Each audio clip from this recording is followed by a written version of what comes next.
Мәншүк Жиенғали қызы Маметова 1943 жылы өзінің анасына арнап хат жазды.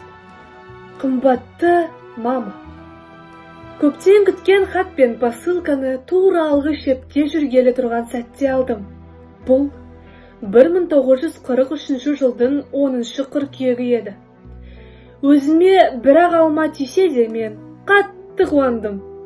Кішкене сыйлықты мен сияқты күткен жауынгерлер мен командирлер талап кетті. Үлкен рахмет. Жолымыз сәтті болды. Ал қазір алғы шепте пулеметіммен фашистерді мықтап андудамын. Түнде мүлдем дерлік ұйықтамаймыз, ал күндіз тынығамыз. Міне, қалт еткен сәтті пайдаланып, сізге жауап жазып отырмын. Қымбатты мама, бүгін күндіз сәл тынығайын деп жатыр едім.